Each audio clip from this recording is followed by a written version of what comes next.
ایک بودی بات یہ پیش کی جاتی ہے اس قانون کے حمایتیوں کی جانب سے کہ جب ایک قانون بن چکا ہے تو اب اس کی پیروی لازم ہے، کیونکہ دیکھیں نا جی، قرآن میں بھی حکمرانوں کی اولی الامر کی اطاعت کی بات کی جاتی ہے، تو حکمرانوں کی پیروی کرنے کا حکم تو قرآن نے دیا ہوا ہے، اطیعوا اللہ واطیعوا الرسول واولی الامر منکم۔ جب ایک قانون بن چکا ہے، یہی وہ لوگ ہیں ان کے مفاد کے خلاف قانون ہو تو کہتے ہیں کہ جی اس قانون کے خلاف آواز اٹھانا، اپنے حق کی آواز اٹھانا ہے، جہاد کرنا ہے۔ اور جب اپنے مفاد میں قانون ہو، چاہے وہ قرآن و سنت سے متصادم ہو، کہتے ہیں جی بھائی قانون بن چکا ہے تو اس کی پیروی کرنی چاہیے نا۔ دیکھیں قرآن بھی تو حکمرانوں کی اطاعت کی بات کرتا ہے، انا للہ و انا الیہ راجعون۔ کتنی ادھوری بات نقل کرتے ہیں کہ جب ایک قانون بن چکا تو اس کی پیروی کرنی چاہیے، اور یہ کتنی خطرناک بات ہے۔ کل قانون بن جائے مغرب کی طرح یہاں بھی کہ دو مرد بھی آپس میں شادی کر سکتے ہیں، تو ایسے لوگوں کے بارے میں امید نہیں، یقین ہے وہ یہی دلیل پیش کریں گے کہ جب ایک قانون بن چکا ہے تو پیروی کرنی چاہیے۔ کل دو عورتوں کے درمیان اگر قانون بن جائے کہ وہ شادی آپس میں کر سکتی ہیں، کہا جی قانون بن چکا ہے، پیروی کرنی چاہیے۔ انا للہ و انا الیہ راجعون۔ اور پھر ساتھ اسلام کی گرہ لگانا کہ اسلام بھی تو اولی الامر کی اطاعت کی بات کرتا ہے، حکمرانوں کی اطاعت کی بات کرتا ہے، ضرور کرتا ہے، لیکن آپ کی بات ادھوری ہے۔ اسلام اولی الامر کی اطاعت کی بات کرتا ہے، لیکن صاف یہ بھی کہتا ہے کہ اولی الامر بھی قرآن و سنت کے دائرے میں محدود ہے، وہ پھلانگ نہیں سکتے قرآن و سنت کی حدود کو۔ اگر وہ قرآن و سنت کی حدود کو پھلانگیں گے تو پھر ان کی اطاعت نہیں ہوگی، بلکہ ان کی اطاعت نہ کرنا واجب ہوگا۔ یا ایھا الذین آمنوا اطیعوا اللہ واطیعوا الرسول واولی الامر منکم۔ اللہ کی اطاعت کرنی ہے، رسول اللہ کی اطاعت کرنی ہے، تم میں سے جو فقہاء مجتہدین ہیں ان کی اطاعت کرنی ہے، نیک حکمرانوں کی اطاعت کرنی ہے۔ فَإِن تَنَازَعْتُمْ فِي شَيْءٍ، اگر تمہارا آپس میں کوئی اختلاف ہو جائے، فَرُدُّوهُ إِلَى اللَّهِ وَالرَّسُولِ، تم سب کا پھر رویہ یہ ہونا چاہیے کہ تم اپنے اختلاف کو قرآن و سنت کی طرف لوٹا دو۔ یعنی اولی الامر بھی پابند ہیں قرآن و سنت کی حدود کے۔ مطلقاً حکمرانوں کی اطاعت کی بات اللہ نے کبھی نہیں کی، اللہ کے رسول نے کبھی نہیں کی، بلکہ اس کے برعکس حدیث بھی موجود ہے، لا طاعۃ لمخلوق فی معصیۃ الخالق، جہاں اللہ کی نافرمانی ہو رہی ہو وہاں مخلوق کی اطاعت نہیں کرنی۔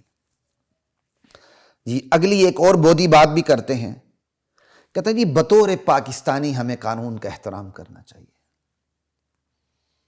شرم آنی چاہیے، بطور مسلمان قانون کی پیروی نہیں کرنی چاہیے۔ آپ پہلے مسلمان ہیں کہ پہلے پاکستان ہیں، پاکستانی ہیں؟ پاکستان نہیں تھا تب بھی اسلام تھا، اور خدا نخواستہ کسی دور میں، خدا نخواستہ اللہ کرے ایسا نہ ہو، پاکستان جغرافی پہ موجود نہ ہو پھر بھی اسلام رہے گا۔ اسلام پاکستان کا پابند نہیں ہے، پاکستان اسلام کا پابند ہے۔ آج دنیا کے نقشے پر اگر پاکستان موجود ہے اور اللہ اس پاکستان کو تا قیامت موجود رکھے، بلکہ پوری دھرتی کو پاکستان بنا دے، تو اس کی وجہ صرف اور صرف لا الہ الا اللہ، اس کی وجہ سے پاکستان محفوظ ہے۔ پاکستان سے اسلام کا نام ہٹا دے، پاکستان کا جغرافیہ غیر محفوظ ہو جاتا ہے۔ تو بطور پاکستانی قانون کا احترام، اس سے پہلی بات آتی ہے بطور مسلمان قانون کا احترام۔ ہم مسلمان پہلے ہیں، پاکستانی، عربی، عجمی، بلوچی، سندھی، کشمیری، پٹھان، کچھ اور، سرائکی، کچھ اور، ہم یہ بعد میں ہیں، پہلے مسلمان ہیں۔ سب سے پہلے اسلام، اس کی بات کچھ اور۔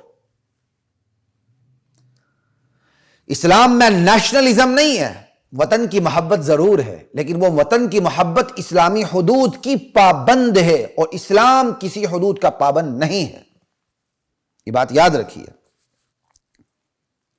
اگلا جی آجا جی، چلیں ٹھیک ہے نا، قانون تو بن چکا ہے نا، دوسری بیوی سے، پہلی بیوی سے اجازت لینی ضروری ہے، آجا ڈیبیٹ کر لیتے ہیں۔ آپ کی اوقات کیا ہے کہ آپ قرآن و سنت کے واضح حکم کو مقابلے میں ڈیبیٹ کرنے لگیں؟ آپ کی حیثیت کیا ہے؟ آپ ہوتے کون ہیں؟ ہاں جی، کوئی اجتہادی مسئلہ ہو جس میں اوپینین دی جا سکے اجتہادی مسئلے میں بھی یاد رکھیں مجتہد کی رائے چلتی ہے، اہل اجتہاد کی رائے چلتی ہے، ہما شما نتھو پھتو کی رائے نہیں چلتی۔ لیکن چلیں کوئی بات نہیں، ایک اجتہادی معاملہ ہے، کوئی نتھو پھتو بھی آ گیا، وہ پھر بھی اس حد تک قابل برداشت ہے کہ وہ نص سے متصادم نہیں ہے، قرآن کے ڈائریکٹ ٹیکسٹ سے متصادم نہیں ہے، قرآن کے حدیث کے ڈائریکٹ ٹیکسٹ سے متصادم بات نہیں ہوتی، کیونکہ اجتہادی بات کا جو درجہ ہوتا ہے، بہرحال جو قرآن کی واضح آیات ہے اس کے مقابلے میں تو اجتہادی بات کا درجہ بہت کم ہوتا ہے۔ کہتے ہیں جی آج یہ ڈیبیٹ کر لیتے ہیں، کیا مطلب؟ کل ہم ڈیبیٹ کریں گے، شراب کو اگر لیگلائز کر دیا جائے مسلمانوں کے لیے بھی، آج ڈیبیٹ کر لیتے ہیں کہ شراب مسلمان ہوٹلوں میں چائے کی طرح چلنی چاہیے کہ نہیں چلنی چاہیے، آج ڈیبیٹ کر لیتے ہیں سگی بہن سے شادی ہونی چاہیے یا نہیں ہونی چاہیے، آج ڈیبیٹ کر لیتے ہیں کہ ماں اور بیٹے کے درمیان نکاح ہونا چاہیے کہ نہیں ہونا چاہیے۔ کوئی سمجھ آ رہی پلے کوئی بات پڑ رہی ہے؟ جس طرح اس بات پر ڈیبیٹ نہیں ہو سکتی کہ ماں اور بیٹے کے درمیان شادی ہونی چاہیے کہ نہیں ہونی چاہیے، یہ ایک الگ بات ہے کہ یہ ڈیبیٹ ہے بالمغرب میں شاید ہو، ٹھیک ہے۔ جس طرح اس بات پر ڈیبیٹ نہیں ہو سکتی کہ شراب چلنی چاہیے کہ نہیں چلنی چاہیے، بالکل اسی طرح اس پر بھی ڈیبیٹ نہیں ہو سکتی کہ پہلی بیوی کی شرط ضروری ہے کہ نہیں، پہلی بیوی کی اجازت ضروری ہے کہ نہیں دوسری شادی کے لیے۔ وجہ یہ ہے خواتین و حضرات، دوسری شادی کا جو مسئلہ ہے وہ اجتہادی نہیں ہے، وہ قرآنی ہے، براہ راست قرآن ہے، براہ راست قرآن براہ راست دوسری شادی کی اجازت دیتا ہے۔ میں پڑھ دیتا ہوں، سورۃ النساء ہے، یہ صرف اس لیے پڑھنے لگا ہوں کہ آپ کو پتہ چلے یہ کوئی اجتہادی مسئلہ نہیں ہے جس میں مختلف آراء کی گنجائش ہوتی ہے۔ ہمیشہ یاد رکھیں اجتہادی مسئلے میں آراء کی گنجائش ہوتی ہے جب تک وہ اجماع کے درجے پر نہ پہنچے، جب وہ اجماع کے درجے پر پہنچ جائے تو پھر وہاں بھی دیگر آراء کی گنجائش ختم ہو جاتی ہے۔ اب یہ سورۃ النساء ہے اور آیت نمبر 3 ہے جس میں صاف لکھا ہوا ہے فَانكِحُوا مَا طَابَ لَكُم مِّنَ النِّسَاءِ مَثْنَىٰ وَثُلَاثَ وَرُبَاعَ۔ عرب میں چونکہ ایک لامحدود شادیوں کا تصور تھا، اسلام نے لامحدود شادیوں کا تصور ختم کرتے ہوئے 4 تک محدود کر دیا۔ تم نکاح کر سکتے ہو جو تمہیں پسند ہو عورتوں میں سے، 2 سے 2 سے 3 سے 4 سے۔ فَإِنْ خِفْتُمْ أَلَّا تَعْدِلُوا فَوَاحِدَةً، ہاں البتہ عدل نہ کر سکنے کا خوف ہو تو پھر ایک پہ گزارا کرو۔ انشاءاللہ ان آیات کا اسلوب ہے، اس کا جو سٹرکچر ہے، ہم آگے جا کے بات کریں گے۔ اشارہ میں کر چکا ہوں، مطالعہ کرنے والے حضرات اچھی طرح اس کو سمجھتے ہیں۔ عدل نہ کر سکنے کا خوف ہو تو پھر ایک پہ گزارا کر لو، فواحدہ، ٹھیک ہے نا جی۔ یہ صاف آیت، یہاں کوئی دوسری بیوی کی اجازت، پہلی بیوی کی اجازت ہے؟ اجازت ضرور ہے، لیکن اجازت دینے والا مجیز اللہ ہے، اللہ اجازت دے چکا ہے، اور اللہ تعالیٰ نے اجازت دے دی ہے اور عدل کے ساتھ دی کہ تم نے عدل کرنا۔ اب یہ ڈیبیٹیبل مسئلہ ہی نہیں ہے، یہ کنٹروورشل نہیں ہو سکتا۔ 2 آدمی اکٹھے ہو جائیں، قرآن کے ڈائریکٹ ٹیکسٹ کو ڈیبیٹیبل بنا لیں، اس کی کوئی گنجائش نہیں، نہ اس کی اجازت دی جا سکتی ہے۔ البتہ اگر یہ اجتہادی مسئلہ ہوتا تو پھر اس میں ڈیبیٹ کی گنجائش تھی کہ پہلی بیوی کی اجازت ہونی چاہیے نہیں ہونی چاہیے۔